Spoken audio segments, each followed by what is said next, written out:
Alors on va agir maintenant sur le cycle de vie de ma vue. Alors rappelez-vous, hein, quand on avait vu l'année dernière l'API d'option, on avait un certain nombre de phases par lesquelles passait la vue. Before mounted, mounted, created, before created, destroy, etc. etc. Alors avec l'API d'option, on peut interagir sur ce cycle de vie sans avoir à déclarer mounted comme on le faisait la dernière fois, mais simplement on va les écrire un peu différemment. Il y a un on devant pour pouvoir rappeler ces fameuses fonctions du cycle de vie. Alors évidemment, quand vous l'utilisez, il faut l'importer de l'objet vu. Hein, donc par exemple, je vais faire une requête Ajax, donc pas avec Axios mais avec Fetch. Donc Fetch est intégré sur tous les navigateurs, donc j'ai rien à installer de plus. Avec faire marquette Ajax quand le composant est monté. Donc pour ça, je vais appeler le hook onMounted, voilà, qui est en fait la fonction du cycle de vie quand le composant est monté. Alors comment ça se passe dans le setup? Ben, on va simplement l'appeler pour pouvoir interagir dessus et dire quand le composant est monté, on va faire ça. Alors la définition elle n'est pas compliquée, hein, on appelle la fonction onMounted. Voilà. Et puis ici, on va définir tout ce qu'on va faire. Alors évidemment, comme c'est une fonction et que je vais faire une requête Ajax, je vais mettre le mot-clé A5 devant pour dire que c'est une fonction asynchrone. Je vais faire une requête Ajax évidemment sur la liste des villageois pour laquelle je vous ai fourni l'adresse, puis il va falloir que j'attende le résultat. Donc il faut bien préciser que le cycle de vie, le composant quand il est monté, il va attendre sur un résultat. Donc c'est une fonction asynchrone, voilà. Et puis c'est pareil hein, que ce que j'ai écrit simplement au préalable, quand j'ai fait des méthodes ou des fonctions, on met simplement devant le mot-clé A5 pour dire que c'est quelque chose d'asynchrone qui attend un résultat. Accolade ouvrante, accolade fermante. Donc je préfère les mettre les unes derrière les autres. Et puis ici, je vais faire un appel Ajax via fetch. Donc on verra un peu plus dans le détail fetch, simplement. Hein, on va lancer directement la requête et on va récupérer le résultat. C'est assez simple à mettre en œuvre. Donc pour ça, je vais faire une constante qui va contenir ma réponse. Et comme j'ai mis le mot-clé A5, il faut effectivement que je mette l'autre mot-clé await pour attendre le résultat de la requête Ajax que je vais faire avec fetch. Et dans mon fetch, je précise simplement l'adresse sur laquelle je vais faire ma requête Ajax. Donc là, je vais ramener la liste des Gaulois, donc à l'adresse suivante, fr/liste villageois.php. C'est un programme PHP qui me renvoie un flux JSON. Donc voilà. Et ensuite, je vais récupérer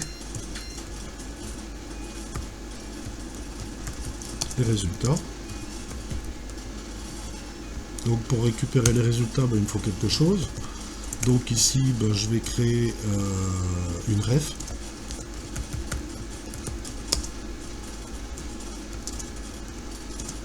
Pour la requête Ajax. Et au départ, quand vous faites ça, il faut que votre ref soit nulle. C'est-à-dire, on ne met pas de valeur, rien du tout, elle va se charger automatiquement. Donc je mets nul au départ. Alors n'oubliez pas, c'est important, hein, sinon vous risquez d'avoir une erreur. Donc je vais créer une liste et je vais dire c'est une ref, je l'ai mis à l'envers, ref, qui au départ ne contient rien du tout. Voilà.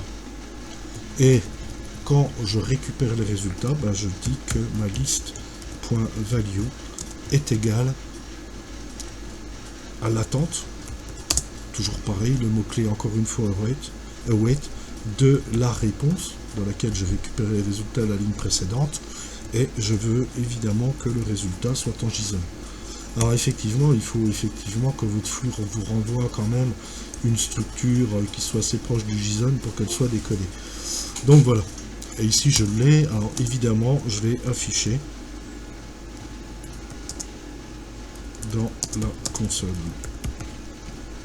Donc faites-le toujours hein, pour voir si vous n'avez pas une erreur de requêtage avant de l'afficher dans le template.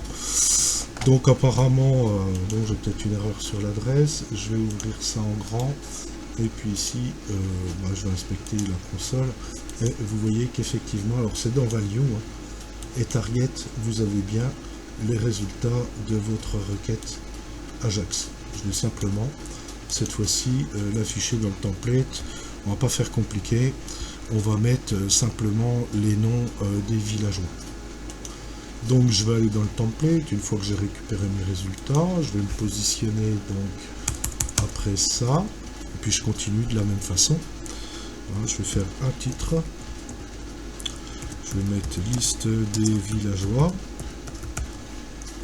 voilà, et puis ici, mes villageois, je vais mettre à l'intérieur une div, toc, puis après je mettrai une séparation,